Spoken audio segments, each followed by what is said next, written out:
All right, well, welcome everybody to the first episode of the MisMatched.Socks Podcast. My name is Al, and today I'm welcomed by Pullstring. Would you guys like to introduce yourselves? All right, and to my right, I got Mr. Smoke and Toke over here. Ooh, listen to that lighter flick. I'm Alex. The full-tone Fuller over here. Perfect. Well, it's wonderful to have you guys in here today. Thanks for having us. Yeah, so what introduced the name, or what inspired the name Pullstring? Oh gosh, I remember we were in the studio a couple of years ago, and I think this is a journey that every band, that's ever existed goes through all of this, picking the perfect band name. But the trouble is, there's so many good ones out there that's already taken. Mm-hmm. I remember my argument in the beginning is I wanted the some things, like the Beatles Classic. or the Rolling Stone, Yeah. something like that, the classic move. But we could never find one that wasn't taken or one that we all liked. But we were in the studio. I think it was towards the end, Alex had a proposal. Yeah, but before that, so the original rough name was the Chodes. The show. How can I leave that? It's just fucking iconic. We half of our basement practice day still says the Chodes, like in the background. Yeah, everywhere. Even It's on funny. the merch totes. But that one's a little hard to market. Yeah. I was all for it. I got voted out, though. This is a democracy, and I voted out. But we still reference back to it a lot and all the time. Yeah, I mean, But it's a good joke. But then joke. then Pull Now. yeah, and then Pullstring that came about. So like we were all trying to brainstorm band names. We could like shoot them back and forth at each other or whatever.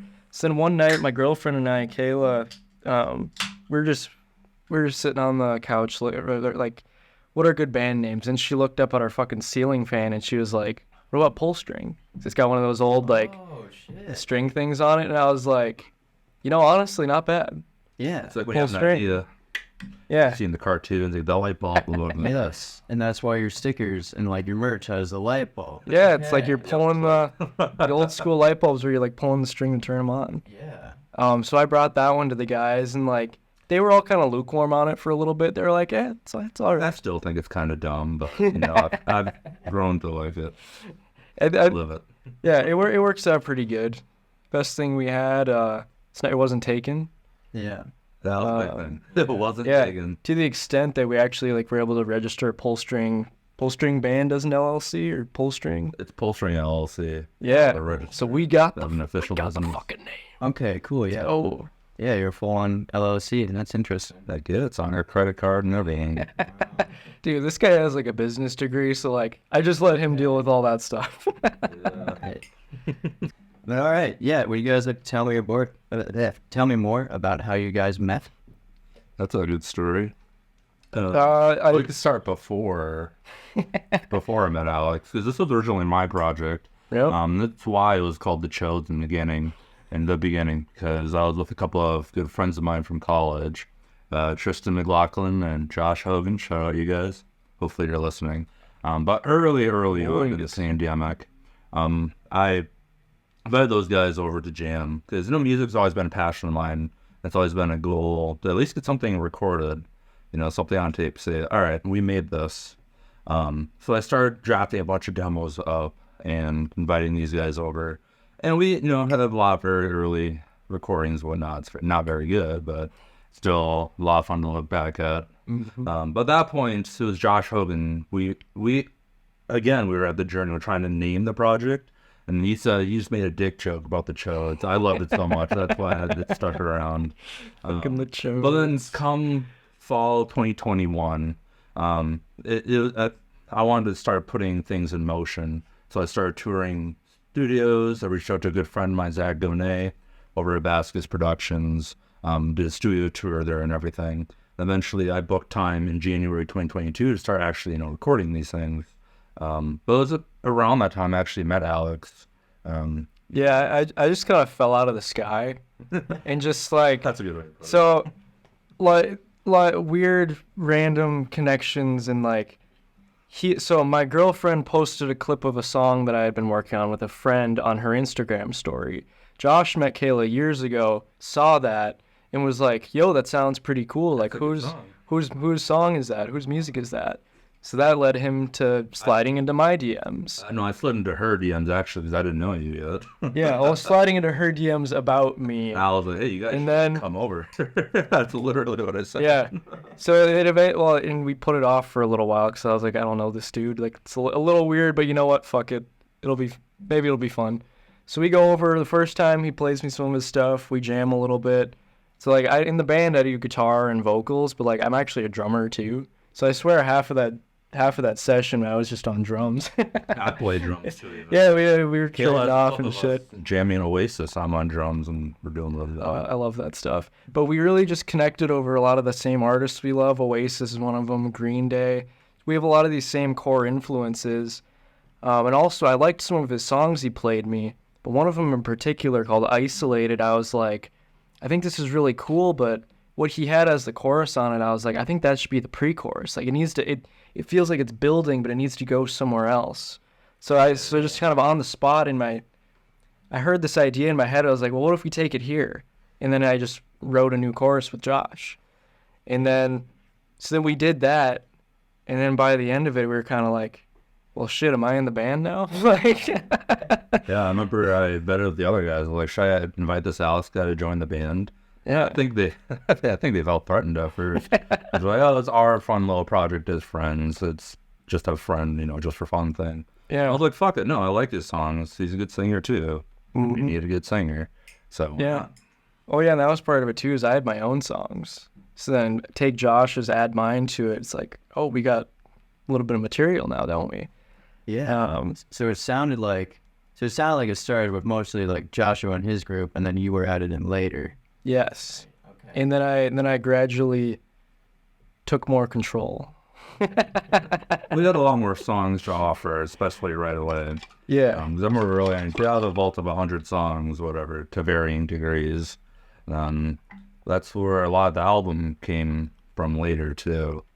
Just picking some of the ones that we all really liked, including the song that I spotted on his girlfriend's Instagram. That song was called 20 Something. Yep. First track on our album. Yeah. Tell me more about that album. So that album is a testament to Josh and I's persistence and just making shit happen. So like, okay, so this story of Pullstring's first year. We gotta really back it up here. Go back to where we were at the studio. So the project started out this me booking studio time. I sponsored the whole thing because I wanted to make it happen. I brought in all these talented musicians that were friends of mine. I'm like, I'm paying for the whole damn thing, so let's just go hang out in the studio. And that's exactly what we did. I booked I think 16 hours over a weekend. Yep. And we just hit it hard. I think God damn it. I think what really brought it together was actually the last song I wrote for the EP, our Greatest Thirds EP, was a song entitled Sunday Afternoon. That one was written as a bit of a throwaway. And I was like, all right, here's some cool parts. It sounds kind of like the Strokes, whatever. I dig it. But I thought it was just going to be filler content for the most part. But again, that was a song that Alex listened to, and he's like, this is really good. And he helped adjust some, rearrange it a little bit. Yep. And he wrote lyrics for it. Eventually he came in, he's like, I think this is the single. So that song, they were like, oh, it'll be all right. It is what it is. And I wrote a melody and lyrics for it and stuff, rearranged some parts slightly, added that intro stutter chord, which is still my favorite part of the song, just the fucking intro chord. But like, so like they thought it was cool, and then I went in, we did the guitars and stuff on it, and then after that I went in and did my vocal track, and after that I came back into the control room and everyone was kind of like, oh shit, the moment like we were like, all right, this is a real thing, this is more than just for fun. Yeah, like everyone, I remember Tristan, who was our drummer at the time, he did all the drums, but he heard that song, he's like, all right, this is actually has a lot of potential to be really good. Yeah. Everyone was like, oh shit, we have to redo everything, make sure we're, bringing our A game. This isn't, and I have, throwaway track. because after I did that vocal take, Tristan went back and redid his drum parts on parts of it. He's one of those guys he likes to kind of do parts at a time. It's kind of unusual, but he's solid as a rock metronome, so he can do that. That's for sure. Yeah. Let's put that But forward. And then that one, we went into it thinking a different song called Haunted was going to be the single. Then after that session, we were like, no, it's got to be Sunday Afternoon. So that was our first single, and to this day, it's still our biggest song. Yeah. So I'm like, Yeah, I'm gonna have to go back and listen to it. But I think we decided our intro song now. Right Yeah. there. Yeah, Al and I were talking before he got here. Alex said it's going to be either When It Began or Sunday Afternoon, which those are the two songs I was going to suggest anyway. Mm-hmm. But so that was the EP recording sessions, and that was my introduction to the band. Like when I walked into that studio, I didn't know any of those guys except for Josh. Yeah, So I was literally never met anybody. I was this weird I had really long hair at the time too, so I'm this weird long-haired guy who just strolled into the studio. Didn't quite look and my vibe was just a little different from the other guys. I looked like fucking Neil Young, straight out of the 70s or some shit. Yeah, that still is my vibe. But like they didn't know what to expect. And then I lay that stuff down, and then they were just kind of like, oh shit. And especially Jeho, who was the other singer at the time, he was kind of intimidated after that, because he was like, oh fuck, this guy actually can like sing. Yeah. And I was like, so for a while we had the two vocalists, and then he had other opportunities come up. And we'll probably get to that point in the bridge with the other old guys in the band. I still love everyone who was in the band before I talked to those days. Well, let's kind of get into that, though. So, like, the first year of the band, like, we were more of a collective than a band. It's very inconsistent. That was our biggest weakness. Yeah, so it was Josh and I at the heart of it, and that's still true to this day. And the rest of it was kind of like whoever's available. We kind of had a rotating lineup of drummers and bass players and everything. Was one of them Daniel from, like, Civil Decline? No, but I know Dirty. He's just a homie. He's in every band. He probably would have been someone we called if we needed to. Yeah, we really needed to. But luckily, Tristan, I'm good friends with his older brother, Chris, who's also an excellent drummer. Their whole family are all drummers and insane. So he stepped up to cover for his little brother for a lot of that first year. Well, because Tristan, he takes a lot of contract opportunities out east, which is awesome. And, he gets a lot of experience and a lot of opportunity from those. But for us in Pullstring, it makes it really tough for us to, schedule things, keep them around. So for the first few months, I think we just played a handful of shows after the EP release. And some of them were pretty fun. I like our Eau Claire ones, our debut in Eau Claire, the Mousetrap. Our debut shows at the Amsterdam at the end of March, too, around release time. And that was a lot of fun. I don't know if you have any key memories point out from that first show. It was just fun playing live again. So like I'd been in a different band like years before, but during the pandemic it fizzled out. So I was just excited to be playing live with the band again. Even with the weird oddities of this band where the members are off doing contracts in different states at different times, like we couldn't really practice.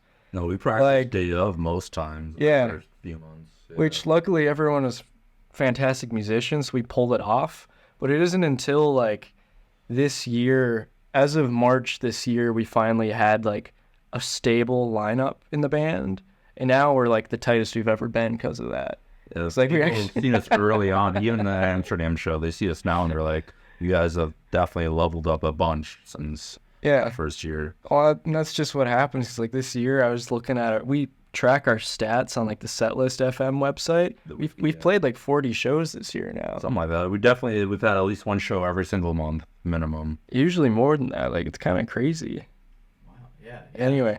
Yeah, like I guess last night I was just kind of talking about how I was going to have you guys in today to the venue owner at Como Backdoor. Henry over. Shout out Henry. You're cool. Yeah, shout out Henry. But somebody overheard, and they were like, Pullstring's here? I'm like, no, but I'll see you tomorrow. You'll have to listen, and whoever you are. I was looking for Big Delicious stickers, because I'm kind of putting my stuff next to theirs. Yeah, those guys have popped up a lot lately. I really like their TikTok. Yeah, I love theirs too. But I was looking for, Big Delicious stickers, and I couldn't find theirs to put mine next to. Mm-hmm. But so many polls. You guys were everywhere. And even in the hidden corners, dude. I'd be looking at a spot where I thought Big Delicious would hide it right here, and it's another Pullstring. Oh, that's kind of one of my strategies. Yeah, try to be everywhere at once. Yeah, especially early on when you're very unknown. You're trying to get people to notice you. I don't know. Throughout, at least my high school, college career, I've always lived by the phrase, fake it till you make it. Just act like you belong until you realize that you belonged all along. Dude, the amount of people that recognize our name now because of Josh's insane stickering, it's kind of cool. Like, a lot of people, like, will be like, oh, yeah, like, I've seen your sticker. Like, they know our name because of the shit in the entry the other night. I saw Pullstring. That was on Instagram the other day. We got multiple. My favorite one is that Josh took one for the team and put one inside the urinal in the 7th Street entry. Well, I put 3 in there now. Just wash your hands after. But anyway, where were we in the history of a pull? I don't know. We're in that first couple of months, and actually, I think it's always the first few months where you really learn if a band's gonna fizzle out or not. And I think there was a couple of times where we got really close to fizzling out. Oh, for sure. But every time we've gotten close, whether it's luck or some divine intervention or whatever, we've always been presented with an awesome opportunity to keep us going. Literally, though. Like, in that early period, like, we were kind of working on stuff that was gonna maybe be the album. And then we hit up First Avenue trying to get like an entry gig or something. Yeah, they told us no at first. And then they turned around and offered us a Friday night gig at the Turf Club. Oh well, there's a whole saga behind that story too. But eventually we somehow get this beautiful date at the Turf Club on a weekend night, and we were like, he said Turf Club. We're at the entry. No, I'm talking about the Turf Club one. Oh, the show. Yeah, we're down the road. That we get that date, and then we're like, well, shit, that's got to be the album release, doesn't it? Yeah. That finally kicked our behinds into gear to actually, crank it out. But no, the entry gig that was just referencing to. This is before. I hit them up, before, and they're like, no, I don't really have any experience, whatever. And we had played, it was a very discouraging gig in May of that year. And I honestly didn't know if we were going to keep doing it or not. But Alex and I, we went to a Sum 41 concert that spring. Fantastic band. Oh, yeah. I love free tickets. But I got an email during the show. I was like, the entry, why are they emailing me? And they asked us if we wanted to be a potential opener for We Are Scientists. And they're a pretty big, touring band that's pretty popular. But at first, we didn't get it. But it was cool. It was very encouraging to us that, that we were on the list. We were even considered at all. We're on First Avenue's list? Hell yeah, dude. They were aware of us. Yeah, but then eventually, the opener that they did pick did drop out the day before, and they were scrambling. And luckily, I roped everyone into it. I'm like, all right, we're playing the entry Friday night opening for We Are Scientists. Let's go. And that's what got us, through that summer. And eventually in the fall, that's when we got that Turf Club date Alex had mentioned. Yeah. And that really kicked our behind into gear to, be productive, get our album done, have a hell of a show on Friday night. Well, and then the Turf Club thing, so that lit a fire under our asses to finish the album first off, but also to figure out promotion and shit. Because we were like, all right, we're a band that's still in our first year. We don't have that big of a following yet. We got a Turf Club gig, and we ain't about to disappoint First Avenue and burn that bridge. So we had to figure out a lot of shit really fast, and somehow we pulled it off. We pulled it off. It wasn't a crazy turnout, but it was enough that we made money. Turf Club was happy. Started our relationship with First Avenue. Between the entry and the Turf Club. Yeah. And coming up now, we're on our 6th and 7th show that's affiliated with First Ave. And, we hope to keep growing that relationship more and more. Yeah. We love First Ave, what they do for the scene. Yeah, it's crazy. Yeah, that's incredible. It does sound like just kind of like when you're at, when you're down low, suddenly something shows up. It's really helpful. Oh, there's been more examples than this band, too. And we don't have to get into all of them, but the big one was when Tristan, the original drummer, was on all the most of the old recordings. When he finally was like, all right, guys, I should probably take a step back from this, because he always has his contracts. So when he finally decided he was going to leave for a little bit there, we were like, well, shit, what are we going to do? We were kind of struggling. This was back and forth for months. We thought he was going to take a step back before, the turf club entry day we were just talking about. And, and I love them. I'm like, I want you to be in this thing, but you either got to be in or out, because to keep growing, we have to have more consistency. Yeah. And, it was a debate for a while, and I'm sure for him as well, too. Then we went into, what year is it, 2023? Yeah. 2023. We had a few more really good shows. Just kept growing from there. And I think the end of that year really came to our spring break tour that we had this past March, where we kicked things off with a headlining gig at the entry and went on a little jaunt around the Midwest. But by that point, it was decided that, Tristan's going to take a step back from the band, focusing on his career and opportunities. But before he did that, he did help us vet our new drummer, because we had started the search early on, to be prepared. And how did we find Will? We found a crate. I love this story. So our current drummer, Will Keebler. I fucking love Will. He's great. So he not gonna. Okay. He works at Guitar Center. I'll just get that one out of there. So he's a great drummer and musician. He went to music college, and so he was just curious one day. I think he likes to look at gear on Craigslist, shit like that. He still does. So he was looking at gear, and then he was like, "Do people still post like wanted ads for like band members on Craigslist?" So he just happened to check it. He had never checked that before in his life. Just one day he's like, is that still a thing? Checks it, sees our ad looking for a drummer. We list our influences and stuff. And he was like, yeah, fuck it. I'll respond to these guys. Well, before even that, we had a bassist named Sam who was covering for us. Oh, yeah. Apparently he's a mutual friend between everyone in the group. And Will hit him up first. He's like, what do you think of these Pullstring guys? You think they're legit? Whatever, blah, blah, blah. And Sam was like, yeah, they're cool. You should definitely check them out. But then we saw that Will was friends with Sam on Instagram or whatever. And we asked Sam, what do you think of this Will guy? You think he's good? He's like, oh, yeah, Will's great. I jammed with him back in Mankato. You should totally have him up. So Sam unknowingly was kind of the catalyst in, starting our relationship there.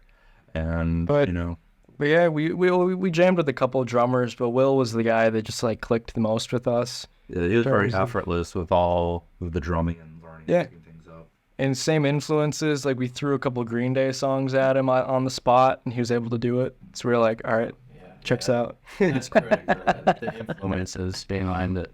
Yeah. That's a big one for sure. So then his first show was April, end of March. Oh, March or April, and he's been the guy ever since. Whenever that Blarney's gig was. Yeah, we played Blarney's on over in Dinkytown on Thursday at 5 o'clock, which was... I love doing good things, but it was kind of dumb to have it at 5 o'clock. Yeah, there was like a hockey game going. No, hockey or... It was hockey championships. Yeah, because nobody gave a fuck that we were playing there. we were just a rock band playing in the corner of Blarney's while everyone is actually watching this hockey game. It was a bizarre... surreal experience. Luckily, Will was patient with us. Because the first couple of gigs with them, not gonna lie, were kind of rough. They're kind of, there was something else, that's for sure. But like I said, Will's a very patient dude, and he stuck it out, and our gigs improved. Yeah, playing some cooler shows. Oh yeah, and he did his first entry gig with us too. Like, he's been in some bands before, but he never played the entry. Yeah, he's about to play the Turf Club soon, too. Oh, can't wait for that one. Yeah, we're all over the place with this story. You got any questions? We still have the whole bassist thought, don't we? Oh, we don't need to get into that one. I mean, maybe. You guys covered a lot of what I had, because I was wondering, like, significant challenges you faced along the way. Sounds like the drummer was that. It was consistency, that's for sure. Broad answer is consistency. Yeah, well, this is a struggle every band goes through, but finding the right core group of guys that are into what you're trying to do and are like in it for the long haul. It's an investment, because I think of a small local indie band as a startup. Mm-hmm. And most startups, you don't really see a profit or anything positive really, besides having fun with it until after 5 years on average. I look at a lot of the bigger local bands around here. that are pretty popular. And like, oh, they've been around for about 5 years. Mm-hmm. So it's a timeline I like to look at. Yeah, and that's something Josh and I have always been on the same page with, where we're like, it's probably gonna take a little bit, but like we enjoy it too much. Like I'm always gonna be, it's a personal thing. I'm always gonna be writing music, whether I'm in a band or not. But I prefer to be in a band, and I think we're in a pretty good one at this point. So I think so. just keep it going. You like keep it going. Keep showing your face around town until people start to care about you. Stickers everywhere. Put stickers everywhere. Just become known. Yes, exactly. Yeah, I think a lot of like what you're talking about, it just applies to any sort of project. Like Yeah. You with me here, I'm still like I'm the start of things. I'm looking for my, core group of guys so I can get consistency out of. Just build this together. Yep. And again, getting your name out there. Yeah, put your stickers fucking everywhere. If you have stickers, put them out there. For sure. Yeah, I got my corporate salary, so I just buy up all the stickers. Which that's how I have so many goddamn stickers. And then so many varieties too. Yeah, Lots of colors. we got 3 colors now. Yeah. Something like that, like 5 Well, variations. and then there's some more variations 'cause we'll order from different companies, so the shades of the colors aren't exactly the same. Yeah, it's all about the sales, trying to keep our costs low. Yeah.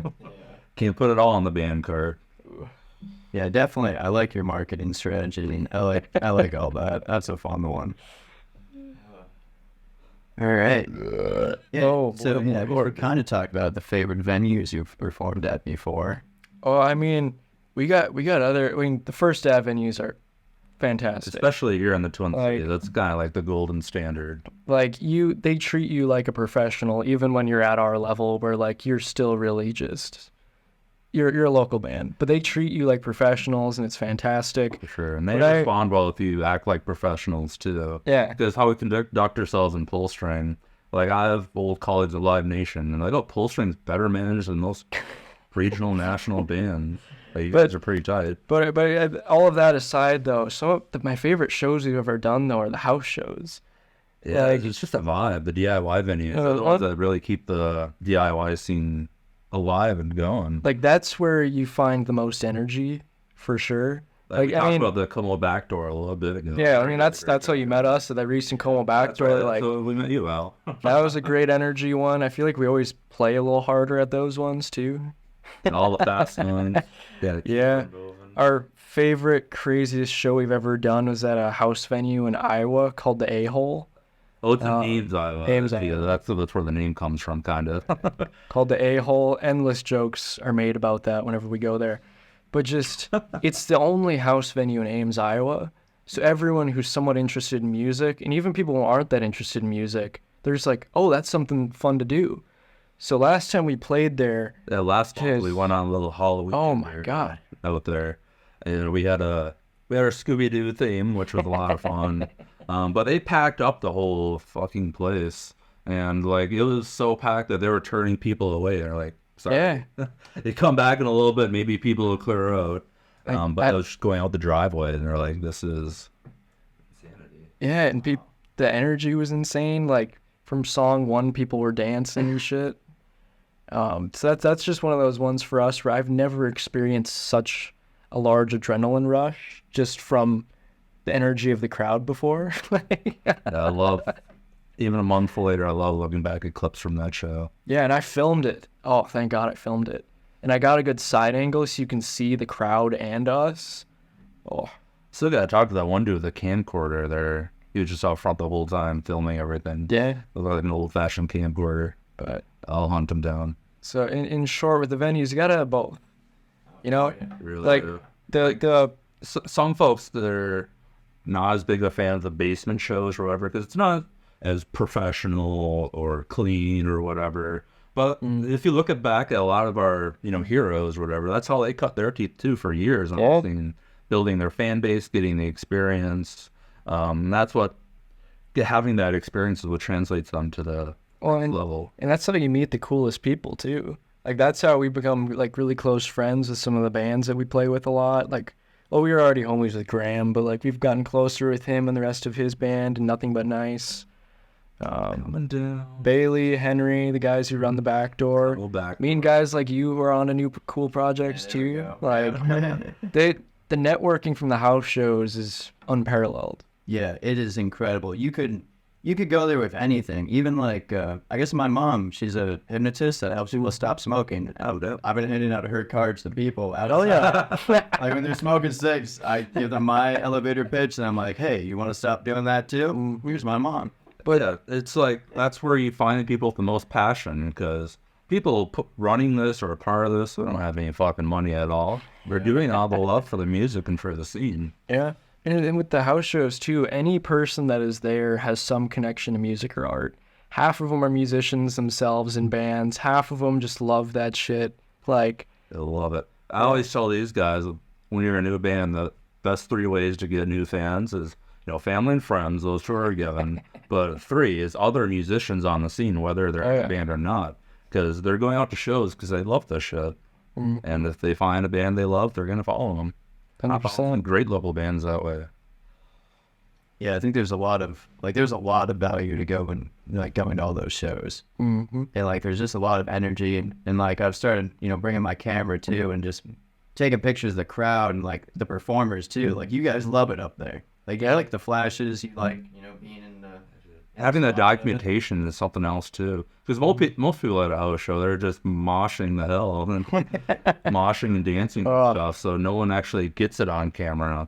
Yeah, it's like, thanks to folks like you, Al, or the Undercurrent, that are going to these shows, documenting it and making sure it's out there. But and also something I want to touch on is it's the shows like these house shows like that recent Como Backdoor with the energy and stuff. It's those shows that kind of made me enjoy it, being on stage. It's like I used to have really bad stage fright back in the day. Like early gigs, I was very stiff, just kind of like, I want to play, but I don't want people to look at me. But now I'm like, fucking bring it on. Like, I want to feel the energy. Yeah, we're there to put a show. People are there to see a show. So we want to go out there and make it as memorable as we can, no matter the stage size. Yeah. There's some small ones out there. Yeah, it's an incredible scene. All right. Well, I guess one thing, this is a question that I have because I need an answer for it. So, you guys being creatives and me being a creative as well, you're always thinking about stuff and things. Oh yeah. How do you relax at the end of your day? I don't. That tote. I mean, that is an option. I just sit and ruminate for hours and then eventually fall asleep. I don't know. When I do burn out and shut down, I just watch TV or Well, no, hang with my cats. I don't know. Just wind down, not think about things for a bit. Yeah, or for me, it's just putting on a comfort album, putting on my favorite Neil Young album, just chilling I out. love Neil Young. I do. He has pictures of Neil Young in his house sometimes. Like, is that Alex or is that Neil? There's one of them in particular that like you do a double take when you see it. It's funny. And sideburns, man. Yeah, I used to have fucking gigantic sideburns, man. Well, Any final questions? Well, I guess, yeah. Is there anything more you guys like to tell me about? Yeah, I think We're working on new music slowly. Yeah, right now our big focus is we have a big show at the Turf Club coming up on December 2nd, where we're celebrating the music of The Replacements, and it's gonna be pretty loony. Raging event. I checked the tickets today, and all the table reservations are sold out already. Jeez. And we're planning a pretty banging set, I would say. Yeah, Replacement's another one of those fantastic bands. Legends. Big influence on me. So then when we somehow got ourselves into this show, I was like, oh, this would be fun. That's good. We got our own. Well, we're opening an entry gig in January 5th. That one's a Friday. We're opening for Twin Citizen with Colin Bracewell and John Berg. That'll be another good one. And hopefully by then we'll have some more new music that we're working on. We've really been focused on the Replacement stuff as of lately, and Thanksgiving and the holidays and all that stuff making it a little bit challenging on the scheduling. But we'll get there. We're stacking up the songs though. Like I'm going through the stuff I got that's together, and then Josh has got a couple. Like I don't know when we're gonna get around to fucking recording this shit, but we're looking at another album at some point this next year. And between all the shows we got scheduled on the books, we'll We're also looking at getting a tour going in March. Something like that. More to be said about that at a future date. Dates and venues, cities, that'll be confirmed soon. Yeah. That's actually what I'm going to go home and work on after we're done here. Hell yeah. This dude is the mastermind behind all that stuff. Also, I think going back to startups, you meet anyone that works, either as a CEO or an early member of a startup, they eat, breathe, shit, whatever their startup is. And those are the ones that succeed. And that's how I look at it. Some of them record podcasts in there too. Hell yeah. Oh, yeah. Is this the first podcast we've ever done? I think so. We've done some radio interviews, but I think this is the first podcast. Yeah. And I like the podcast better because the radio thing, like... You can't swear, you can't name drop, you can't... The swearing thing is just every time we're doing it, I just have to keep in the back of my mind, don't swear.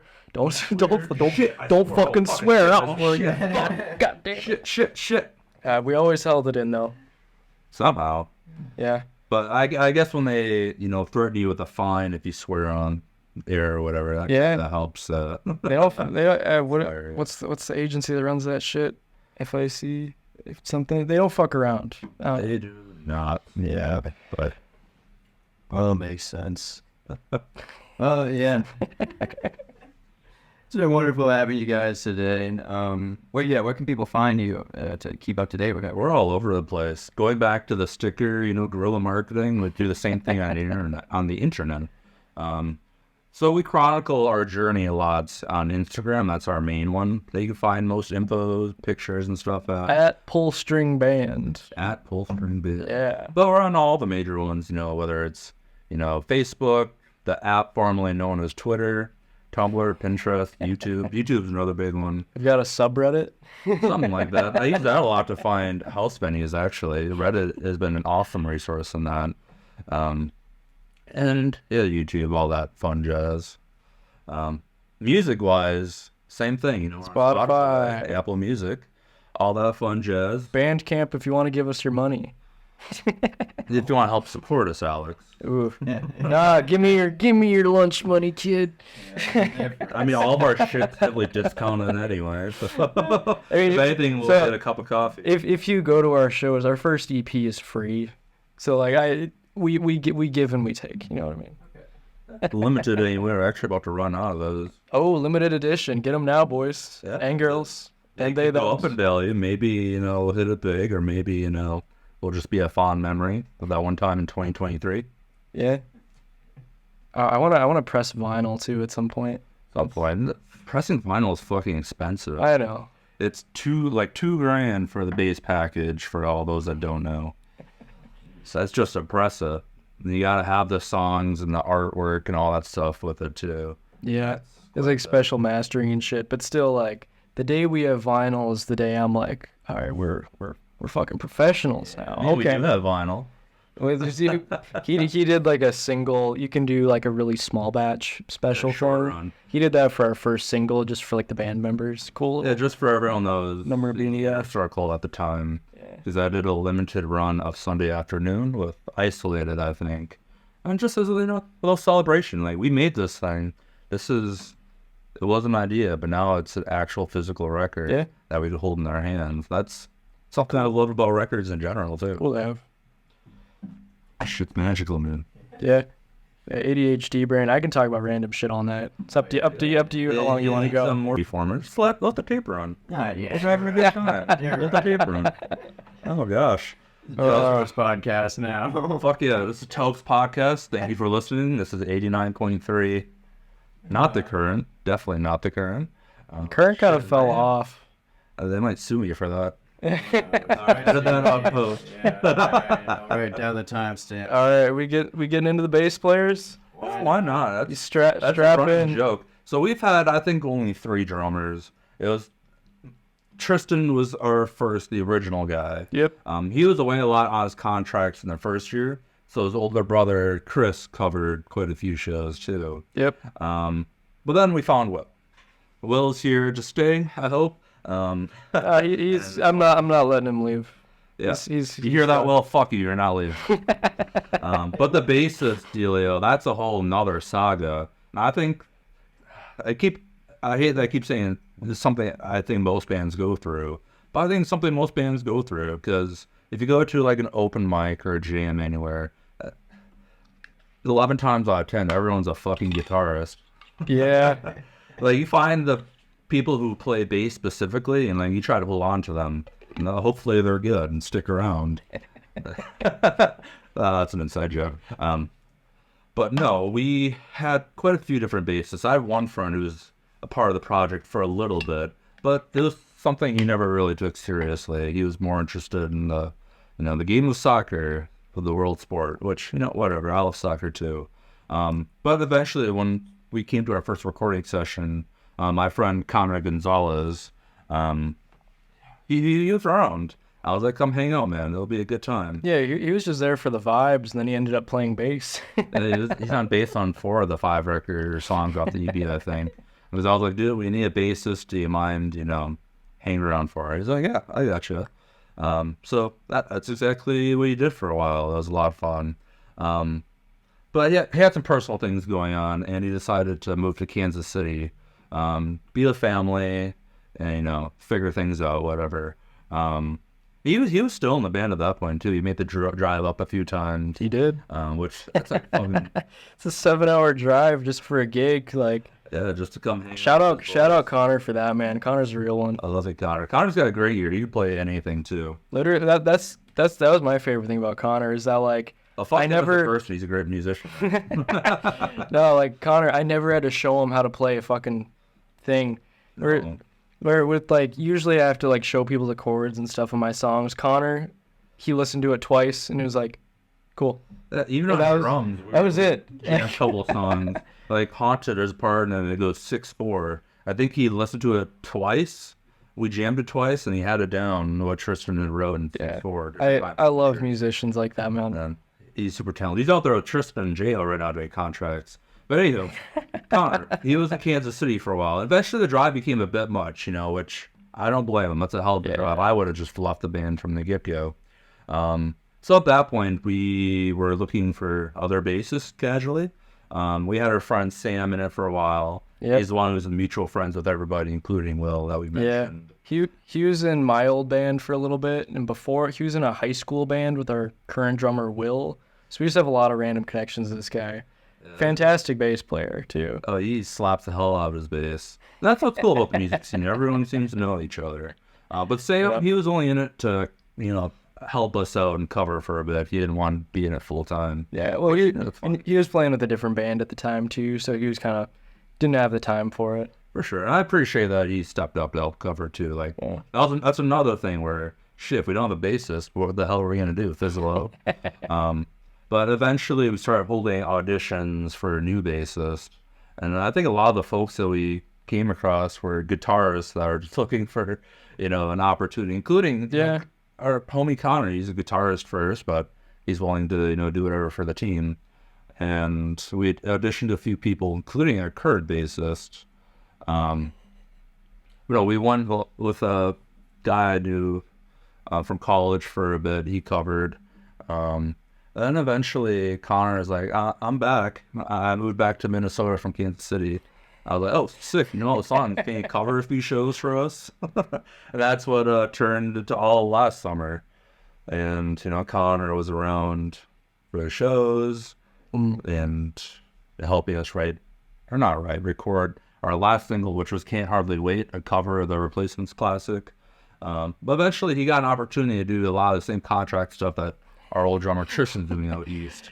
And these guys, they all do amusement park contracts where they pay the musicians to like perform all day, basically doing different things. It is really cool. A lot of the stuff they're doing, it just meet a lot of people, but... and it's like room and board provided. So they just usually sometimes. Yeah. And the ones they've been doing, so like they just get paid for hanging out for a couple months, like. It sounds like a nonstop party from what I've heard. Based on what I've seen. So it's a cool and great thing for these guys, but for us, we're like, shit, man, we're trying to get a band going here. We're losing them all to the contracts. But anyways, so then Connor's gone for good, doing his contract stuff now, and then we called back one of the bassists we had auditioned in the spring.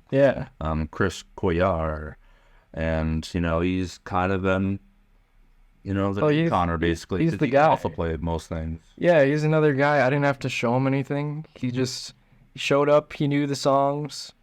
And actually on a couple of them, we had to tell him, just like tone it down a tiny bit. And then when he did that, it was perfect. We were like, beautiful. Like, Yeah. he did his first gig with us, I swear, after like, what was it, 2 practices? It was like 1.5, I swear. Yeah. But yeah, his first gig with us was at the Amsterdam in downtown St. Paul. And then after the show, a bunch of folks were like, "Who's your new bassist? He's really fucking good. Where'd you get him?" So that's what my dad said, which is really funny. But no, people like him. We like him. He's a great hang. For sure. So yeah, I think we've got our lineup now. But yeah, that's 6 bassists later. Will keeps making the joke that he wants us to get shirts that says, like from Dr. Seuss, thing 1, thing 2, whatever. Bassist 1, 2, 3, 4, 5, 6. Drummer 1, 2, 3, whatever. Good. And I don't know, that's an expensive joke. It'd be funny someday if we ever have like all the guys in town. That would be a lot of logistics. But no, that's basically the bassist saga. Yeah. Everyone's... There's not very much. The thing is with all these, it's like, it's a funny story, but there's not really much drama with it. No, like all of these things have been very, it's just like, all right, here's what's happening. And we're like, okay, that sucks, but like, we get it. Like, sure. Never bad blood. No bad blood between any of these guys. I talk to all the old guys all the time. Yeah. They're living it up out there, and they're still very supportive of us too. Well, yeah, Tristan, they all work out in their Pullstring shirts. At the same time. Kind of cute. Keep repping it. I gotta start doing that, man. Honestly, though, and start snapping them every day. Like, we matching today or what? Yeah. But yeah, it sounds like you guys are on good terms with just everyone you've met before. Yeah. Just life happens, opportunity comes up, and that's just another thing about not even just bands, just getting older in general. And everyone's got priorities. They got family. They got jobs. But they're all over the place. But I'll take it just a step back and just like being just a good, decent person will take you very far in life. Yeah. And especially in it. But maybe I should have said in the music scene, but especially in life in general too, because like there are some. Just showing up and being respectful towards everyone goes a long way when you're a gigging musician. Yeah, just. It doesn't cost anything to be nice and be polite, try to help out. Not musicians, but people in general. Why you got to be a dick for no reason? But especially with the music things, it's like local music in particular. We're all in this thing together. Like, we're all trying to do the same thing here. We're trying to have our music reach as many people as we can, have a positive impact on the world. Have fun while we're doing it. Yeah. I hate seeing the dickheads at these small local shows act like they're all that. Yeah. Like, bro, we're playing to a bar. We're not playing First Ave or Target Center or wherever the hell. Yeah. So that's just a takeaway for any other local musicians who are trying to do this stuff. Just be a good person. Not a musician. Just be a good person. Yeah. Do good things. I think that will happen if you just go there because of the music. Mm-hmm. You go there to enjoy the music, not the fame, not to be on, a picture or anything. You're going there because you love it. Mm-hmm. You love being in the environment. 100%. Like, that's why I've been doing this for so long. Like, I started my first band when I was like 17. I just turned 24, so that's however many fucking years. Like, I just keep doing it. Like, with that first band too, like, we never played live. We were just jamming because we enjoyed it. And that's like, now Pullstring is doing bigger, cool shows and stuff. But at the end of the day, I'm just doing this because I fucking enjoy it. Like, I always think it's funny when you talk about your old band, Hit the Kids, where you're like... Hit the skids. Hit the kids, whatever. But no, you always say, we got excited, we got paid $50. Yeah, whatever. Dude, the first time my old band paid at the U of M, we got a guaranteed $50. We were like, $50 for playing a gig? Are you kidding me? And now Pullstring... We got a $50 gig at the U of M because they have a policy or whatever. Yeah. And we're like, fuck. We only got paid $50, but whatever. We opened for some national guy, so yeah. No, I'll still play a gig for $50. Like, if there's people there, I'll do it. Like, it's all about having a good time, man. Well, they gave us a bunch of free stacks too. It's like, they did. That comes for something. Yeah, that's how they get you. They give you free snacks and then you show up to shit. Oh, get paid in exposure. Yeah. I know that's one way to start, but I don't know. After a while, you got to realize that there's value to your music because you're providing a service of entertainment. So I always hate seeing venues try to prey on younger, newer acts, whatever. Oh, play for free. I'll get exposure. I'll give you some soda or beer or whatever. Yeah. And it's fine to start off with, or if you're friends with the person or group or whatever, or even like a benefit, like the benefit we did for free. Yeah. But after a while, especially if you get a following or make some good music, and if you want to take it seriously, is to up your business game or whatever and start, putting in value to things. Because I think at the end of the day, it's always about the music, right? The art is the music. But if you were to take it to the next step to support yourself and try to, get in the music business game, I feel that a lot of local artists, they really lack on the business side of things because people can be vicious. Well, and business stuff is just hard. Because, like, my old band, I was the songwriter and the manager. Like, that's fucking hard to do. Like, I feel for a lot of the other local bands who struggle with that side of things. Like, booking shows is strange. Like, trying to get merch and shit together is a whole process. Like, it's a lot of coordination, that's for sure. Yeah, and it takes a whole band to sort all this stuff out. Like, we all have our own different things that we do to contribute to. Yeah, we try to pick up a secondary thing, is what I call it. Like, I think I bring a lot of the managerial stuff to the band. Alex does a lot of video production. You bring it to the band. Will's our resident music business expert that I consult if I need, help with the law side of the thing. And our gear expert, because he knows so much about random gear from working at Guitar Center. She's got a smile. Will love that. Oh, Sweet Child of Mine is Will's favorite song. Yeah, I feel like what you guys are talking about is a lot of the service that I'm trying to offer to other bands. I feel like there are a lot of people, there's a lot of bands and a lot of just creatives. I'd like to stress the term creative. Oh, yeah. Because there's a lot of people, a lot of creatives, a lot of cool people out there that make really cool shit. They just don't have the time to put it somewhere. Or, maybe they do, but... they don't know how, or how to do it properly, or not properly, effectively. Because, business game itself, that's a whole nother art. There's writing the music, that's an art. Recording, post-production, that's another art. Business, that's another art. And it's hard to be an expert in all these things. That's something that's becoming ever more increasing in today's music or creative world, is that everyone has to know how to do everything. And that takes a lot. That brings it out. And what I'm really trying to do here, and what I think my goal is just I want to make it simple and easy to just sign up for my services, and I'll manage all that for people. So what kind of services do you provide, Big Al? Know that we're talking about. Let me finish my little spiel. I do have a rap account named Big Al. You know about that, but we'll get to that after the cast. Hell yeah. But yeah, what I'm trying to provide is just a simple, easy way for me to manage all those services for people, for creatives, so that they can do what they do best, which is creating. I love watching people do really cool stuff and helping them get that name out there more. But what I provide here at MisMatched.Socks. There it is. So I provide merchandising, design, merchandising, and advertising for creators from the Twin Cities area.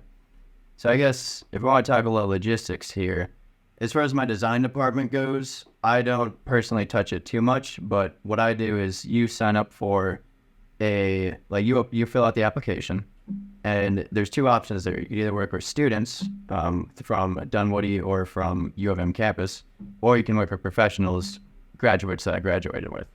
And, there's just a price difference there and a quality difference. So that's the design aspect of it. As far as the merchandising goes, you can sign up. If you already have inventory, you can give it to me, and then I will sell it on my website and handle all the shipping and logistics for you. You still own the merchandise, meaning you can take it back at any time, and that also protects me from loss of income. So, I don't buy and resell. I just do it for you. Consignment, basically, right?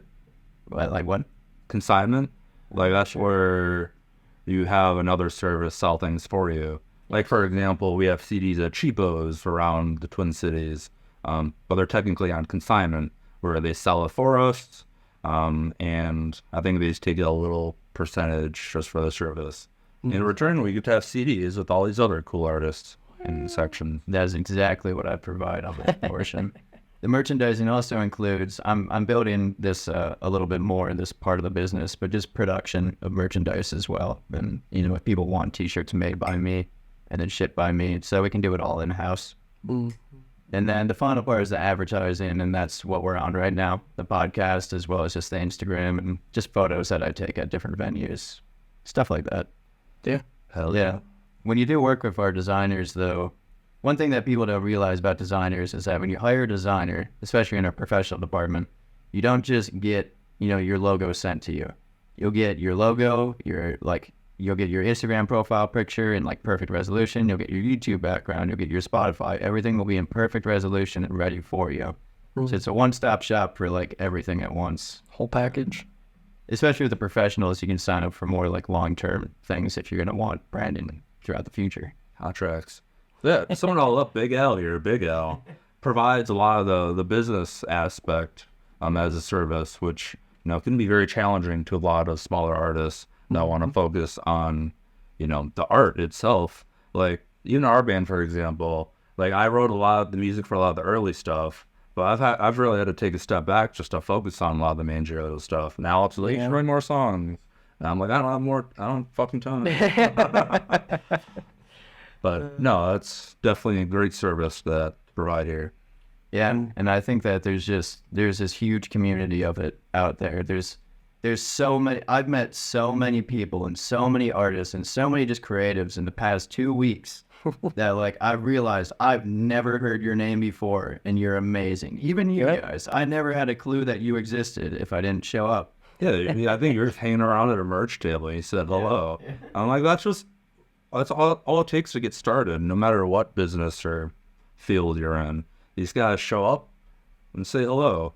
Exactly. I hire photographers that way too. He said hello. It was very nice. Oh yeah, Drew. He was my neighbor. He just said hi to me once at the fence. He was very nice to me. Yeah. Eventually, I figured out they were a photographer. I was like, hey, you should come take pictures of us in the studio and at our first show. So these got some of that. Yeah, it's all about just getting your name out there, talking to everybody. And that's not even just, starting with something. That's just life. Just talking to everyone. Everyone's friendly. Yeah, we're just all trying to get through this thing called life. There's no reason for anyone to be a dick to each other in this world. Oh, and another thing, too, is if you have a decent question to ask someone, most people are happy to talk to you about whatever you want. It's something I've learned from, I'm a Starbucks supervisor on the weekends. That's my day job. That's my paying gig. But just asking people questions about their life, they're usually pretty happy to talk to you about it. It doesn't matter what it is. Yeah, exactly. Yeah, I think it's harder to socialize as you get older. Yeah. We're not in these structured, settings anymore, like school or whatever. Outside of work, it's an effort to make connections. Yeah. It's worth it, though. That's a good point with see, I went to a 2-year degree. Everybody else is still in their 4 years. Yep. So when I hit the workforce, I'm used to being in school right now. I went 12 years or however long all schooling is, and then this is my first year in that long without being in school. Mm-hmm. It is different. It's different. You don't have that place to just meet people. You got to go out and find the place to meet people. You got to put yourself out there. You're not forced into it anymore. Which definitely makes it a little bit more intimidating. But honestly, when you find the right places, though, it makes it easier. We're gonna keep talking about the Como backdoor because it's fantastic. Shout out Henry again. But when you find the right environments like that with people who are you already know they share a similar interest, it just makes it that much easier. You ask anyone there about local bands, bam, that's a whole conversation. Ask them about I've made some lot of friendships that way too. We played at a house venue called the Golden Goose last summer, and everyone I met there was just so incredible. And the owner, Katie, she invited me to a weekly thing that she hosts called Art Tuesdays. We just hang out. Sometimes we make art, sometimes we just smoke a bunch of weed or whatever. But no, it's she provides open platform where anyone can come and hang out and feel welcome. And, this past year, just because of that, I've made tons of friends that, I love hanging out. They come to our shows. I like to try to support them as much as I can at their shows. And, at the end of the day, it just creates all these meaningful relationships. I don't even care about the music.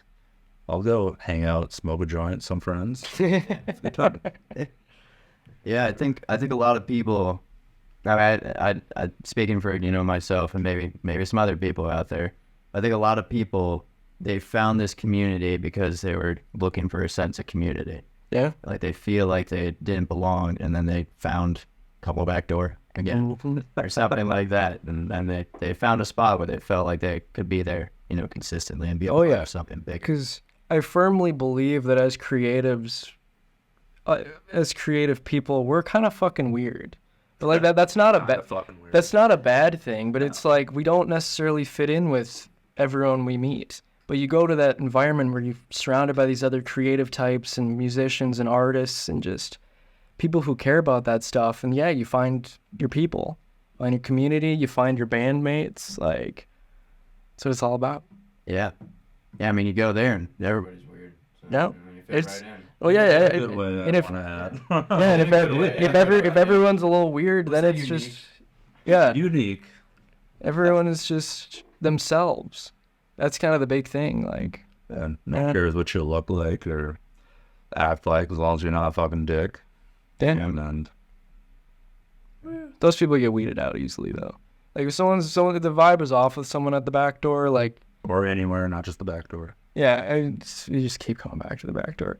Yeah, those people they don't hang around as much. It's usually the cool people that hang around. Yeah. Because it takes effort. Yeah, it definitely does. Nothing in life comes free. Oh, I wish it did. Me too. But I think that's a whole nother rabbit hole.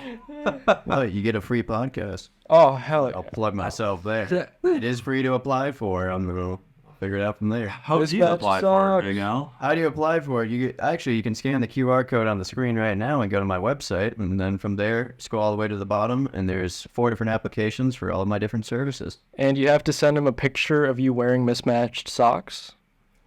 Not non-negotiable. Yeah, I'm gonna work on a couple of different things. I don't know, I'll plug this anyway, but I'm gonna work on merchandise at some point with my QR code as well, and then I'm gonna work on a Patreon one day. Do Heck yeah. big money. A lot of things in the works, but it's got to take it one day at a time. Yeah. Exactly. That's how most things are built.